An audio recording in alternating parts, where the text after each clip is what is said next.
to make it through to the end, and we have to make that level of commitment that as our friends come to us and say, you're going to live like that, I'm not going to have anything to do with you anymore. You're no fun anymore. It's going to be, bye. I'm living for God. I've made the commitment. That's the goal. And we will be saved. If you notice, we're not just talking about how to do well. The previous verses talk about we will be saved if we endure to the end that way. Every coin has two sides. If we do that, if we endure to the end, we will be saved. If we put Jesus first and believe in Him and let Him lead us, first of all, He'll build our families up, not tear them down. He'll bring us to love one another. He'll bring us to love our children. He'll bring us to love our families, our friends, and bring them through that, through His love, to serve Him and to live for God and be blessed too. But if we need to be willing to endure to the end, to the point that my own life, the way I want to live, the way I want to do, I set it aside and say, how does the Word of God say I need to live? And I make that commitment. It's kind of like the commitment that of getting married, or the commitment of having a new baby. There was a survey that I listened to on the radio on the way, they mentioned on the radio on the way to work. I listened to the traffic and the news. They did some surveys to see how many people are married these days in the young adult group, the young 20s and 30s. And about 50% are not married and do not intend to get married, because they're so worried about the economy and not being able to support, they're not willing to make that commitment. And it's not just the economy, it's a matter of commitment. We live in a society that does not believe in making commitments. And it's the same thing with having a child. You guys have a beautiful little baby girl. Well, that's a good start. But you know, when you had that beautiful little baby girl, before you ever sat down and made that decision to have that baby, I'm sure something somewhere, whether you sat down and planned it all out, you sat down and somewhere, at least in your mind, even if you didn't talk it out, there was a commitment that if we bring this baby into the world, we now have a commitment of someone that we need to take care of for 20 with some years. That is our responsibility. And you guys know, and I think we all know, how many people out in this world don't sit and think about the commitment, and they go ahead and have a baby, and we see these babies abandoned. It's just like that. People won't make the commitment to marriage, because if I make a commitment to marriage, I'm saying I'm going to stick with you. What about the days that, with Sister Mallory and I, we've got a commitment that's a commitment that we are married, and she made that commitment, I made that commitment, and what do you do in the days when she gets up and says, you're just a pain in the neck to get along with today? Truthfully, some days too. But there's a commitment that said, no, well, yeah, we need to work through this, we need to get through this because we made the commitment. That has to be what our walk with God is like. And if we go ahead with the next verse, so we say, we make the decision, I'm going to make a commitment. Whosoever doth not bear his cross and come after me cannot be my disciple. It will mean that we have to do things, and there's sometimes things in our lives we have to change part of that commitment. We can't just keep going doing the things we want. For which of you, intending to build a tower, or these days, intending to build a house, sitteth not down first and counteth the cost, whether he hath sufficient to finish it?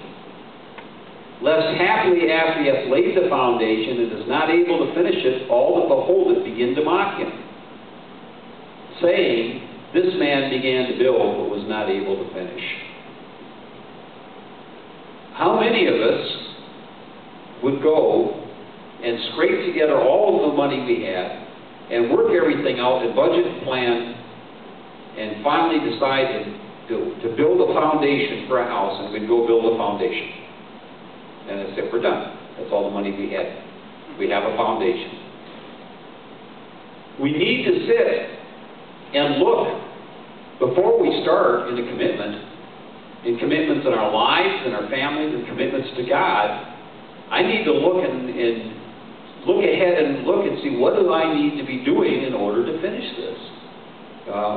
I had the opportunity many times to travel in Asia, especially down in Thailand. And I will tell you that when you go through downtown Bangkok, there's lots and lots of blocks of buildings, and I remember seeing this back in Korea in the old days too, of sitting there that are just frames and skeletal frames. Because they started building and then ran out of money to build anymore, so they never got to finish the building. And if we trust in God, we obey Him and make a commitment to stick with the race to the end. So it's like a marathon. It's like a building, but it's like a marathon. How many of you, Brother Adam, Sister Heather, Robert, Lena, Paulson, how many of us, me, how many of us are ready and willing and want to come out and meet out here tomorrow morning at 6 o'clock and we will run a marathon? Anybody ready? Because we know. Again, I might be able to start. I could run a little bit. I run a tiny bit. I can run, quarter mile, half a mile, mile. I can do that. That's 26 miles, 26.1 miles to do a marathon. 2.1. 26. I know that I need to train. I need to go out and practice and build endurance and build my strength and run a little farther. I need to go out and run a mile. I need to go out and run 5 miles. I need to go out and run 10 miles. And then I need to go out and run the 13-mile half marathon. Then I need to go get through the marathon and train and train and train. I need to train and practice. We need to practice spiritually, exercise spiritually what we need to do to live for God. The things that God tells us to do, we need to be doing them on a daily basis in order to be prepared to make it through to the end. If I'm going to run a marathon, I need to watch what I eat.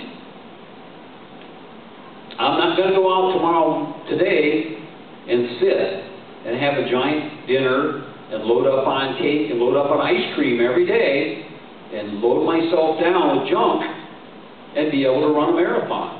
I need to look at my diet. I need to be eating protein. I need to be eating the vitamins and the things that will build me up to run a marathon to give me the strength. Because otherwise, if I'm not eating the right thing, I'm not going to build the strength to have the endurance. So I need to look what I'm going to eat. And spiritually, this is described, this Word of God right here, if I can get it free from my notes. This Word of God is described as our bread, our daily bread. I need to be looking what I take into my body, to be able to run a marathon. Spiritually, I need to look at what I'm taking into my spirit, into my mind.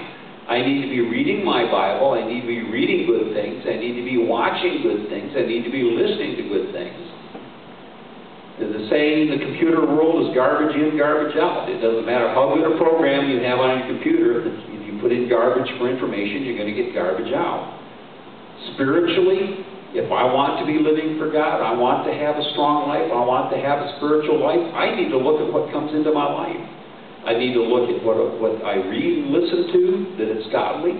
I need to look at what I partake of, and the way I spend my time that they're godly. I really need to look, and someone that's going to run a marathon is not going to run a marathon. There's a dedication that this is what I'm going to do. And I need to shift around my life and my lifestyle. If I'm going to run a marathon, I need to get up. And most people, if they're working, it means they're getting up at 3 o'clock in the morning or 4 o'clock in the morning to go run a couple hours, because that's how much practice time it takes. I need to look at what's in my lifestyle and adjust what's in my lifestyle so that I am prepared to do that.